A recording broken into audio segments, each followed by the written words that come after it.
Muy bien. La historia clínica. Justo en este capítulo de medicina que ustedes empiezan es muy importante, o lo más importante es posiblemente la historia clínica.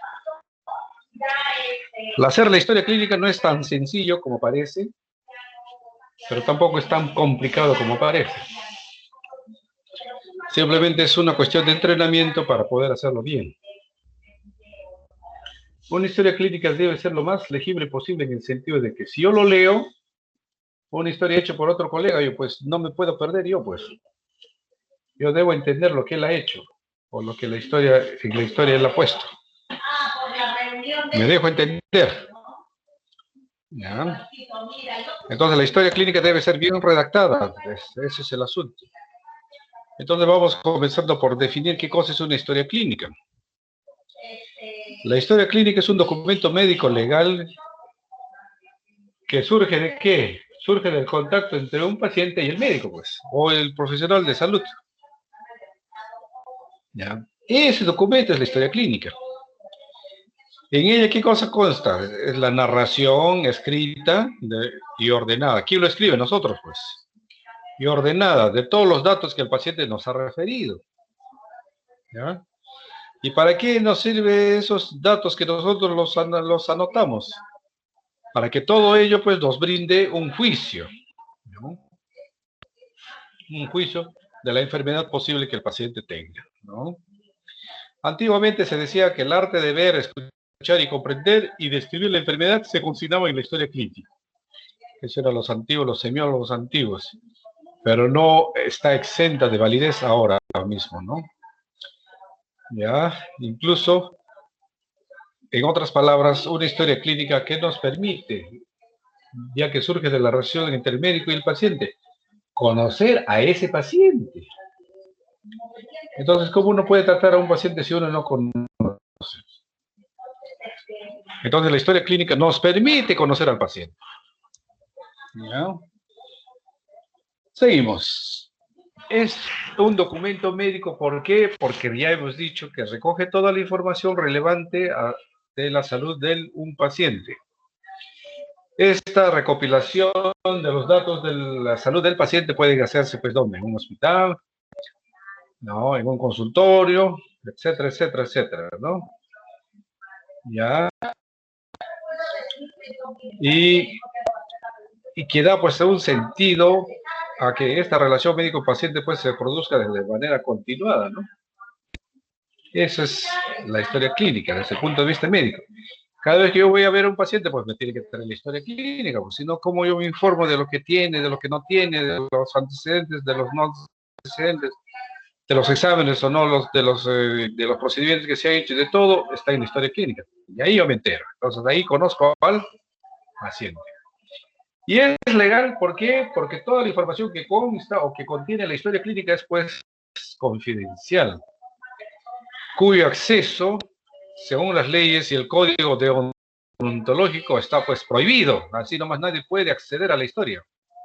Debe mantener la privacidad, confidencialidad y secretismo. Por lo tanto, en la historia clínica lo que uno anota debe ser veraz.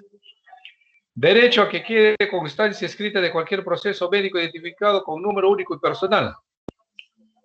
Es decir, la historia clínica debe tener un número y debe ser personal para el paciente. Esa historia, pues, no puede servir, pues, para 100 pacientes. Solamente es para un solo paciente. ¿Ya? Es legal, ¿por qué? Porque el acceso a sus datos de la historia clínica por parte del paciente sí está permitido, ¿no? Siempre que quiera. Incluso una copia entera de la historia clínica al paciente se le puede dar o se le debe dar si es que él lo pide, ¿no? Entonces, ¿quién es el dueño de la historia clínica? Prácticamente es el paciente, ¿no? Prácticamente es el paciente, ¿ya? Y constituye un delito grave el acceso sin autorización. Incluso los médicos mismos no podemos acceder así nomás, ¿no? ¿Ya? Seguimos. Función. ¿Qué función cumple la historia clínica? Tiene varias funciones, pues. ¿Ya? Una de sus funciones es que es un documento imprescindible que guarda toda la información relativa a la salud de un paciente, de los servicios que se hayan hecho, de las atenciones que se han prestado, de todo eso. Muy bien, esa es una función. La otra función es que facilita el trabajo de los médicos, pues, o del personal de salud, ya que ahí nos conocemos toda la información relativa a su salud y de ahí pues podemos nosotros emitir nuestro juicio, ¿no? Posibilita de ofrecer una asistencia personalizada, claro, pues la historia clínica es propio del paciente. Por lo tanto, su asistencia, su atención será propio a ese paciente. El aprendizaje, o sea, funciones de aprendizaje y mejoría de los aciertos y errores del pasado. ¿A qué se refiere? ¿Una historia clínica nos permite aprender? Sí o no. Sí. Ustedes, por ejemplo, si agarran una historia, van a aprender. ¿Ya? Con los aciertos que ustedes han hecho en relación a ese caso o al paciente, ¿van a aprender o no? Por supuesto. ¿Y de los errores que se han cometido también se va a aprender o no? Sí, también. Nos sirve para la investigación a partir de la información contenida, o sea, nos sirve para investigación. Nos permite mejorar la calidad de vida. ¿Qué pasa si la historia clínica tiene, pues, digamos, está mal hecho, por decir, ¿no? Entonces, la administración, pues, puede mediante cursos, cursillos y una serie de cosas, pues, hacer que se mejore, ¿no? La calidad de las historias clínicas. Y, por tanto, una buena historia clínica nos dice, pues, cómo es la atención en determinado centro, ¿no? ¿Ya? Y también para gestión y administración de los servicios médicos e instituciones de salud, obviamente. Obviamente, la historia clínica forma parte del sistema del andamiaje de administración de un centro hospitalario, obviamente que sí. ¿Qué características debe reunir una historia clínica? Ya dijimos, confidencialidad, secreto médico. Debe estar disponible, hasta en casos legales, único. Un paciente no puede tener 10 historias, pues a veces hay eso. Entonces hay que tratar de juntarlo todo. Legible, debe tener la característica de que sea legible, o sea, de que se te entienda. ¿Ya? Como ves, yo agarro una historia que es hecha por otro médico y la verdad no entiendo ni H, ¿no? ¿Ya? Entonces, debe ser lo suficientemente legible como para qué.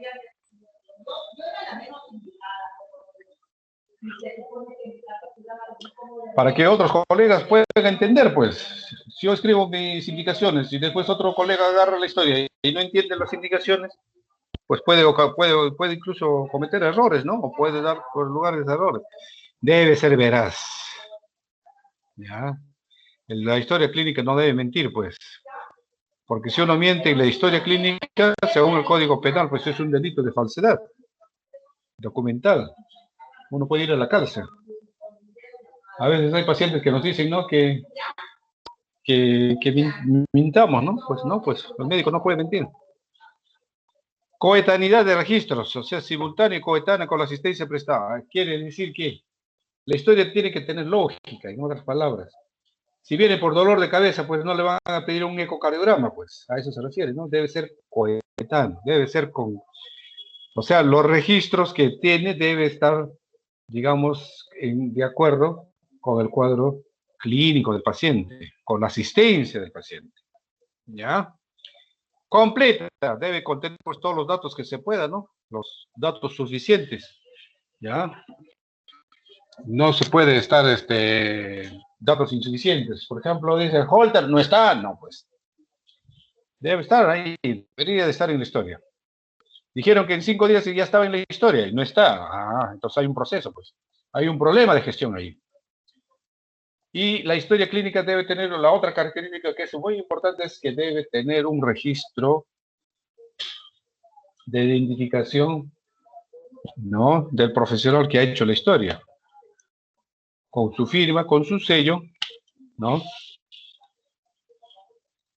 Con su número de colegiado, con su rúbrica, etcétera, etcétera, etcétera. ¿Ya? Esas son las principales características. Partes de la historia clínica. Ya ustedes habrán visto algunas historias clínicas y algunos no habrán visto ni siquiera una historia clínica, estoy seguro. ¿Ya? Porque precisamente en este ciclo es que ustedes tienen que hacer historias clínicas, pero con esto de la pandemia no hacen ninguna historia clínica. Entonces, cómo harán las historias clínicas de aquí en el futuro? No lo sé. Sinceramente no lo sé. Es una pena, pero para mí eso es todo un problema muy serio. ¿Por qué? Porque en las historias clínicas se ven las calidades de los trabajos. Ya les he dicho. Es como cuando yo estaba en el hospital, no, y veían esta historia está hecha por tales alumnos de tal sitio, de tal sitio, de tal sitio. Bueno, hay que hacer buenas historias clínicas, pues. Cuando ya uno es difícil de aprender al comienzo, pero cuando ya uno domina, ya es muy sencillo, ¿no? Pero para eso hay que estudiar y hay que practicar, pues, haciendo historias clínicas. La historia clínica, para mí, a mi parecer, empieza con la ectoscopía. Siempre. A mí me han enseñado así en la universidad, la ectoscopía, aunque algunos lo ponen como después. ¿Qué es la ectoscopía? Es la primera impresión, pues, que yo tengo al primer contacto con el paciente. Ingresa el paciente en mi consultorio, lo veo, es sexo, es varón o es mujer, es uno, y su edad, pues. Puede ser, ¿para qué? Para catalogarlo dentro de un grupo etario, ¿no? De repente es joven, es adolescente, es niño, es adulto, qué sé yo. Ya, eso es lo que debe de la ectoscopía. Después, algún signo pues, destacable, pues. ¿Tiene algún signo destacable? Pues no, no parece, o sí, de repente está pálido, o de repente está histérico, de repente está muy delgado, muy flaco, qué sé yo, caquético, ¿ya? Y gravedad. O sea, el tercer punto de la ectoscopía es el estado de gravedad, pues, ¿no? Si bien les viene un paciente a una emergencia, por ejemplo, que ha sufrido un accidente de tránsito, está grave, pues. Ustedes lo ven, está con el conocimiento perdido y todo, pues está grave, ¿no? Pero si no está, si el paciente viene caminando, ingresa caminando, está en lúcido, está en todo el aspecto,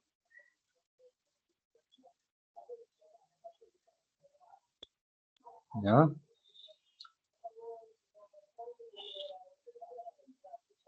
Entonces ahí diríamos, pues no grave. Entonces puede ser, por ejemplo, paciente adulto mayor de sexo masculino, sin signos evidentes, ectoscópicamente hablando, pues muy largo, sin signos nada más, sin signos evidentes y no graves, por decir. Ya muchas cosas me ha dicho, ¿no? Después la historia empieza con anamnesis, es ya la historia per se en sí. El examen físico, lo que nosotros hacemos al examen físico tenemos que anularlo, pues para eso tenemos que aprender las técnicas del examen físico. De ahí tendremos que aplicar nuestros conocimientos en base a la historia clínica y elaborar pues los síndromes, ¿no? El diagnóstico sindrómico o el diagnóstico presuntivo, por decir, ¿ya? Lo cual nos va a permitir elaborar un plan de trabajo. ¿Para qué? Para corroborar nuestra presunción o descartar nuestra presunción. Si nos corrobora nuestra presunción, entonces ya tendremos un diagnóstico definitivo que nos va a permitir ya dar un tratamiento específico, ¿no? La evolución, de las historias clínicas debe ser en base al cuadro clínico, al motivo de ingreso, ¿no? La evolución, pues no es hacer una mini historia de paporreta, ¿no? No, no es así. Si el paciente viene por angina de pecho, pues la evolución será, pues, hoy día, ¿cómo se siente? No, de ayer a hoy ha tenido angina. No, pues entonces pone eso, pues. Paciente niega angina. Está bien, pues por eso es el motivo por el que vino, pues. ¿No? Otras molestias, ninguna. Niega otras molestias. Pues. Quiere decir que está yendo bien, pues. Pero si les dice, mire, ayer tenía 4 o 5 anginas de pecho, episodios de anginas de pecho que me han pasado con isorbide, entonces, pues pone, pues. Episodios anginosos recurrentes, 3 a 4 desde ayer.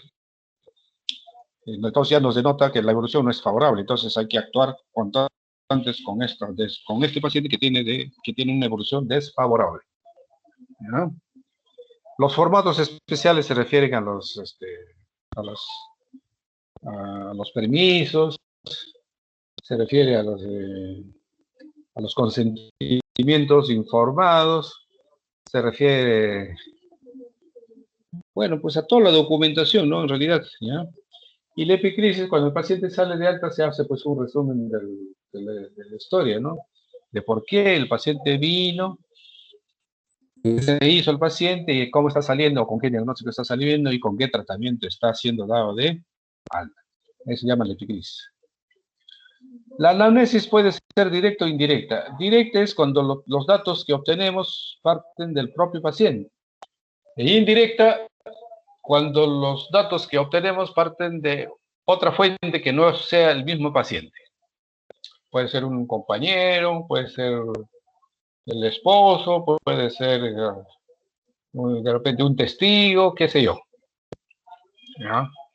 Es muy importante considerar el motivo de consulta. ¿Por qué? Porque el motivo de consulta generalmente va a ser digamos, lo que hace que el paciente vaya pues al consultorio o vaya o busque atención médica. Puede ser que tenga varias molestias, pero él le va a dar mucha importancia a uno de ellos, ¿no? O más importancia. ¿Ya? Pues ya después, ya cuando uno empieza a interrogar, empieza a salir otras molestias que podrían ser tan importantes como el motivo, pero ustedes pónganse en el pellejo del paciente, pues, ¿qué lo motivó venir o buscar asistencia el paciente? Tal cosa. Entonces, eso fue lo que lo molestó. ¿Ya? Después vamos a hablar de la enfermedad actual, donde es importante consignar el tiempo de enfermedad, la forma de inicio, cómo es inicio, si es brusco o es en forma alarmada o es forma progresiva, y signos y síntomas. ¿Cuál es lo más destacable, no? Partiendo desde el síntoma o signo más cardinal, ¿no? Más importante, digamos. O que el paciente tiene más énfasis en tratar de solucionarle ese problema. Y después los antecedentes. Los antecedentes son sumamente importantes para ver si hay una correlación con la enfermedad actual. ¿Ya? Para eso tenemos antecedentes generales, personales, generales, fisiológicos. Después tenemos antecedentes patológicos y después tenemos antecedentes familiares.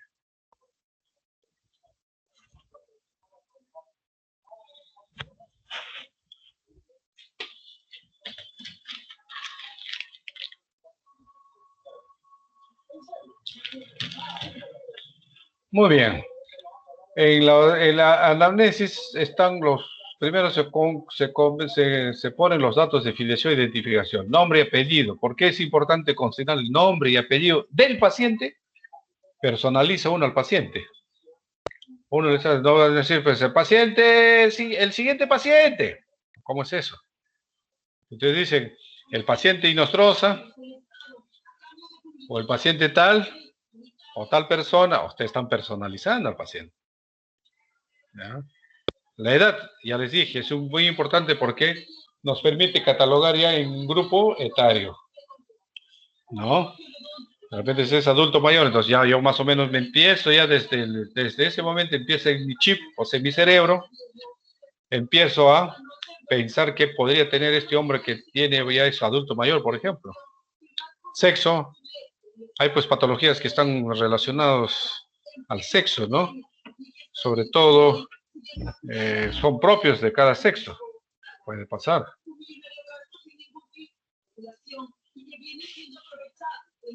¿Ya? Raza, también. La raza es muy importante, sobre todo en otros países, ¿no? Como en Estados Unidos, por ejemplo, consideran la raza es muy importante. ¿Por qué? Por la prevalencia, pues, de ciertas enfermedades en relación a las razas. ¿Ya? Es muy importante.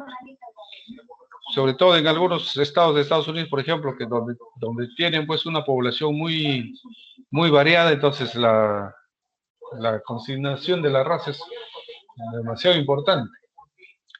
El estado civil también. ¿Por qué es muy importante consignar el estado civil? Desde el punto de vista indirecto, ¿por qué? Porque una persona pues que ya es casada, por decir, goza pues de una mayor estabilidad. No es al 100%. ¿Ya? No estamos diciendo que puede ser así del todo, no. Pero goza más de estabilidad, pues cumple más la terapia. Si el hombre, por ejemplo, está enfermo y no puede, ¿quién le da los medicamentos? La esposa, pues. A veces la esposa está ahí jorobando, ¿no? Diciendo, ya tomaste tu medicamento, ya tomaste, el siguiente te toca tal hora, ya tomaste, sí, están pues, ¿ya? Un soltero generalmente son pues más, digamos, un poco más desordenados, ¿no? Ajá. Lugar y fecha de nacimiento tendrá su importancia en cuanto a la prevalencia de algunas enfermedades. Por ejemplo, cuando nacen en altura, tiene más prevalencia, por ejemplo, la persistencia del conducto arterioso, ¿no? Es más frecuente en personas que nacen en altura. ¿Ya? Domicilio, ¿dónde vive? Claro, pues sí.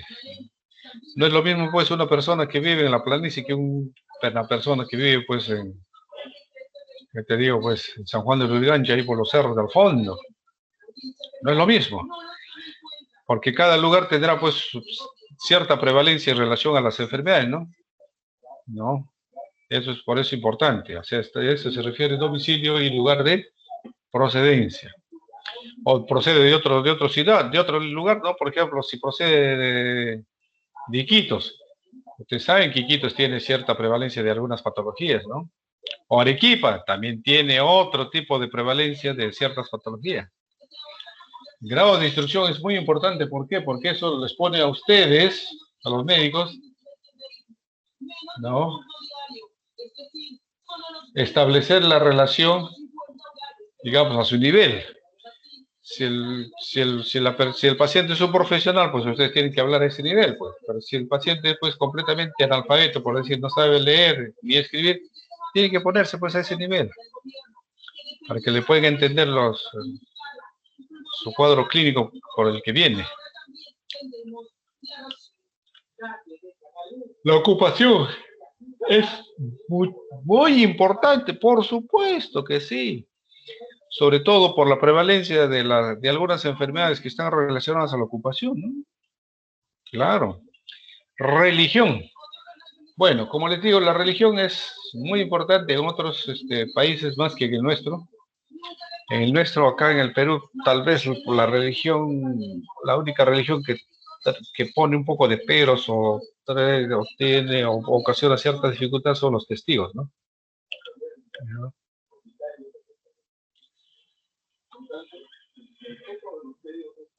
Y la persona responsable es muchísimo, muchísimo, muchísimo. ¿Ya? ¿Ya? Es muchísimo, muchísimo, muchísimo importante la persona responsable, la persona que va a estar, como interlocutor entre el paciente y el médico. ¿Ya? Por ejemplo, usted tiene un paciente y la esposa puede ser la persona responsable, entonces usted comentarán pues todo lo que se hace con el paciente, cómo evoluciona, cómo va y cómo todo eso con la esposa. Entonces la esposa le diría, pues bueno, sí, está mejorando, sus resultados han salido tal y tal y tal, se le ha practicado tal cosa, y vamos a esperar a ver el resultado de esto y estas cosas, así.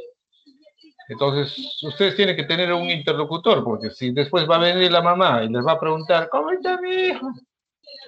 O viene el cuñado, a ver, ¿cómo está mi hijo? No, pues, ya ustedes tienen que decirle, mire, todo lo que se hace y cómo va el paciente, se le ha comentado con tal persona, usted converse con esa persona. Entonces ellos ya, la persona responsable ya le ha encargado pues de transmitir a sus familiares lo que han conversado con ustedes, ¿no? Porque si no, imagínense pues cómo sería. ¿Ya?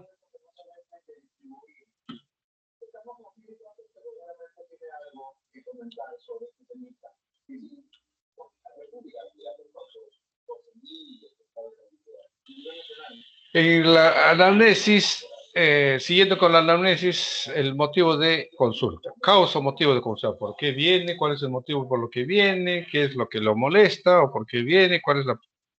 Etcétera, etcétera. Hay varias formas de preguntar cuál es el motivo. El registro obviamente tiene que ser escueto, pues si viene el doctor, viene que a mí me duele el pecho, que cada vez que hago esto y no sé cuánto, aquí siento que después me oprime, que después que se me va para un lado, para el otro lado, y llega hasta la garganta a veces y no sé cuánto. El motivo de consulta no va a poner pues todo eso, tiene que poner, si el cuadro típico es típico, angina de pecho, pues. Si no es tan típico, no es característico, dolor precordial, qué sé yo. ¿Ya? Y los métodos por los que uno obtiene los datos pueden ser anotados de manera directa tal como el paciente lo dice. Esa es una forma, no está mal, o puede ser redactado ya de acuerdo a las palabras de ustedes, ¿no? Lo que el paciente les ha comentado, ustedes lo pueden redactar, ¿no? ¿No?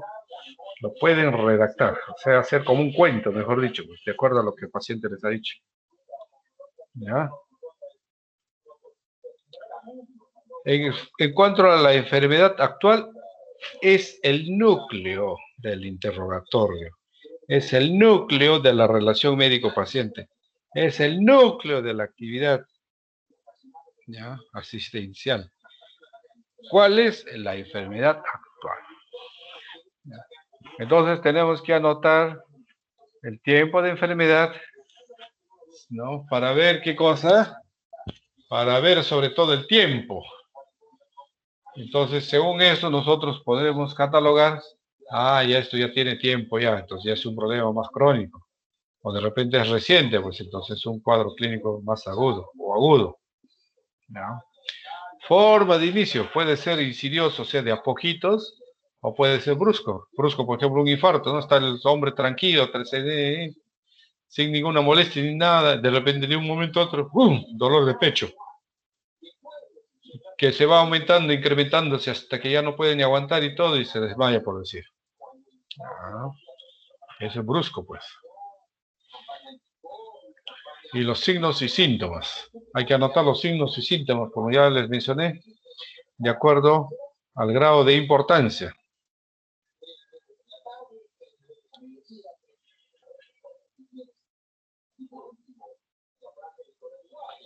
En cuanto a los antecedentes, ya dijimos personales, generales, fisiológicos y patológicos, y los familiares. Generales de cómo, pues, él vive, ¿no? Cómo es su alimentación, ¿no? Fisiológico, cómo ha sido su nacimiento, cómo ha sido su desarrollo hasta la actualidad, ¿no? Ya dependiendo de ciertas especialidades, pues se requerirá pues unos datos más finos, por ejemplo, de los aspectos fisiológicos. Por ejemplo, si hay un trastorno neurológico, pues ahí pues va a empezar a interrogar a qué edad se puso de pie, a qué edad empezó a caminar, a qué edad comenzó a hablar, etcétera, etcétera, etcétera. Entonces, si hay cuestiones que están pues deprimidas en el sentido de que no hay una buena correlación positiva, bueno, entonces ya uno puede pues ¿no?, solicitar alguna asistencia que nos permita pues estar más de acuerdo a eso. Familiares, dice, datos familiares. Hay antecedentes patológicos que pueden ser transferidos o pueden ser transmitidos de forma familiar, ya sea en forma hereditaria o en forma de una tendencia. Hereditaria es cuando pues todos van a heredar la enfermedad. Tendencia es cuando, por ejemplo, un papá hipertenso, ¿no? Si tiene 10 hijos, pues los 10 hijos no son hipertensos, pues, pero algunos saldrán hipertensos, entonces ahí se dice que hay una tendencia hipertensiva, ¿no? ¿Ya? Muy bien. En relación al examen físico, requiere pues de las destrezas y de las habilidades, los que eso se aprende, o sea, nadie nace sabiendo, se aprende, eso se aprende y se desarrolla, o sea, ya uno ya se vuelve pues más hábil, digamos, en obtener estos mediante ya la inspección, la palpación, la auscultación, ¿no?, la percusión. Ya, entonces, si hacemos bien esto, pues aprendemos bien y hacemos buenos estudios, o buenas evaluaciones, o buenos diagnósticos, ¿no? Con respeto, el examen físico debe hacerse siempre con respeto, con delicadeza.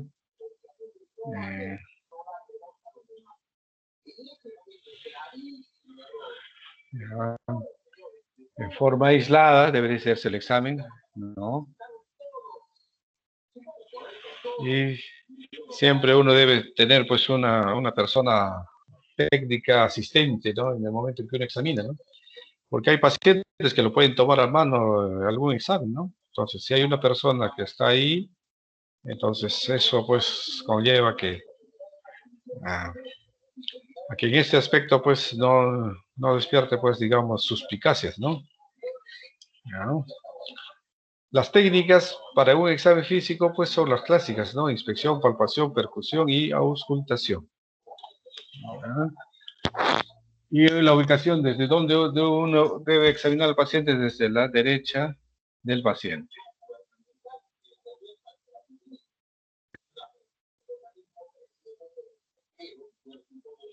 En relación al examen físico, como ya se mencionó, aparte del entrenamiento que uno debe tener siempre en esto, hay que anotar pues, ciertos datos, por ejemplo, las funciones vitales, cómo está la presión arterial, cómo está la frecuencia cardíaca,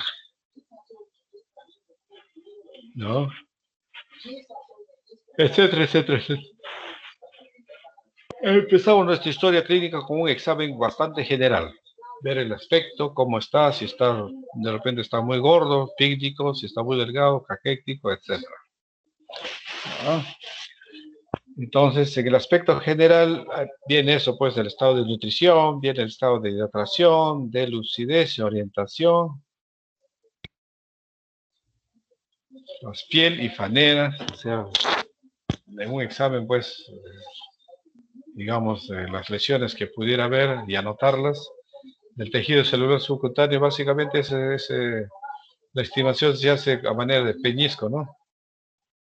Cuando uno trata de peñiscar, por ejemplo, a un oso, a como digamos, como un paciente que fuera como un oso, por decir, ¿no? Muy gordo, muy esto, pues va a ser diferente, pues va a ser diferente, ¿no? Va a tener un tejido celular subcutáneo muy abundante.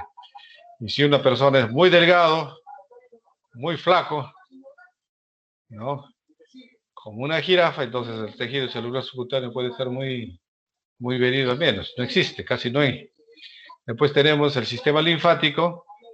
El sistema linfático se refiere básicamente a las cadenas ganglionares de los diferentes eh, regiones o en las diferentes localizaciones, ¿no? Su aspecto, su motilidad o movilidad de los ganglios, la consistencia, etcétera, etcétera. Todo eso se tiene que anotar, ¿no?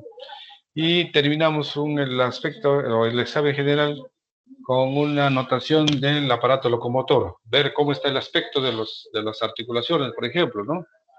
Ver cómo está la motilidad de las diversas articulaciones, cómo está su funcionamiento, eso es lo que se anota ahí. Después pasamos al examen regional, cabeza, comenzamos por cabeza, cómo es la cabeza, si es grande o chica, si es cabeza normal, ¿no?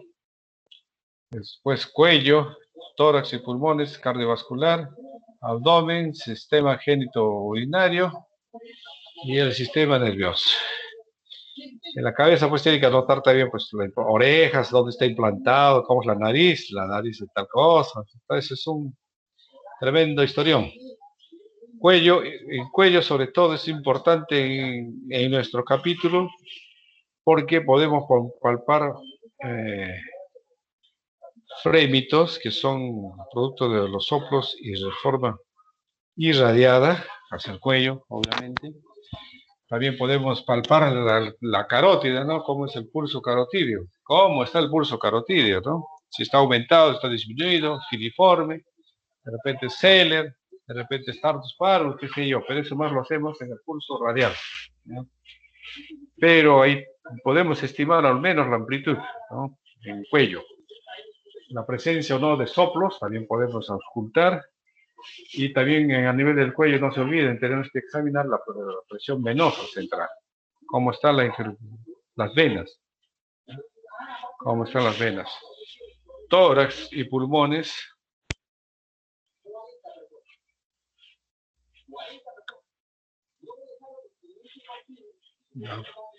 En tórax, pues, mediante la inspección, palpación, auscultación y todas esas cosas, pues tenemos que anotar todos los hallazgos, ¿no?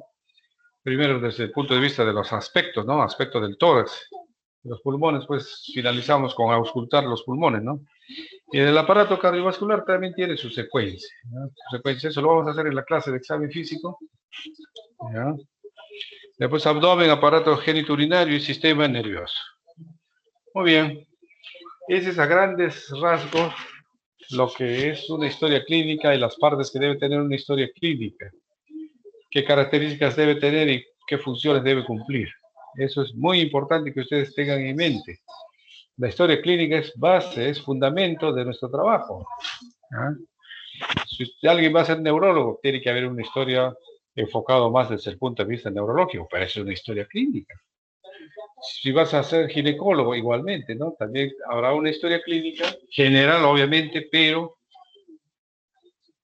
y la parte ginecológica, pues tendrá, pues, mayor, digamos, mayor,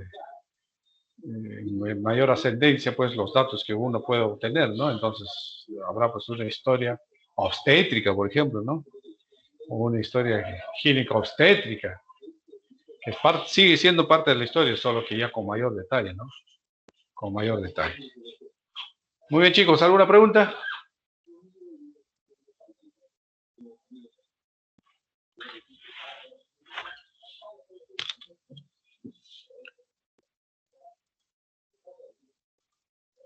¿Alguna pregunta? Delegada, ¿no hablas? Sí, bueno, por mi parte no tengo ninguna pregunta. Ya. ¿Nos van a aprender a hacer historias clínicas, sí o no? Sí, doctor, de todas maneras. Tienen que aprender a Estamos hacer en eso historias y clínicas. aprendiendo, sí. Ya. Muy bien. Entonces, para mañana, ¿mañana qué día es? Mañana es viernes. ¿Mañana tiene clase en la noche, en la tarde, en la noche? En la noche, a Sí, esta en hora la más o menos. noche. Sí, tienen clase mis compañeros. Porque mañana podríamos El hacer. lunes, El lunes se puede hacer doctor. clase, ¿no? Si no hay clases, si no hay nada, pues el lunes podemos hacer examen físico, ¿no? Eso es una clase que me toca. Debe Sí, saber, el lunes está bien, antes había una doctor. clase que se dictaba que era electrocardiografía, no sé por qué lo ha sacado la doctora, ahora no lo entiendo. Pero para mí debe ser parte fundamental, parte de la exploración cardiovascular, ¿no? En San Marcos, ¿sabes? No es siquiera una clase, es cursillo. Pues cursillo quiere decir que son como 2 o 3 semanas, creo, de electrocardiografía. Ese es un curso aparte del curso principal, es cursillo, pues se llama, ¿no? Bueno, pues, Sí, pero podríamos hacer una clase, si no, doctor, de pero café. depende también del tiempo que podamos tener. Muy bien, ha sido un gusto. Hasta Ya, luego. doctor, entonces la siguiente clase quedaría para el lunes Al a las lunes, 8. probablemente para el lunes, sí, 8:30, más tardar si es que me demoro por algún motivo. Ya, ¿Ya? ya, doctor, está bien. Muy Ya. bien. Muchas Hasta gracias, luego. doctor. Hasta Buenas luego. noches. Hasta luego. Hasta luego. Gracias, doctor. Buenas noches.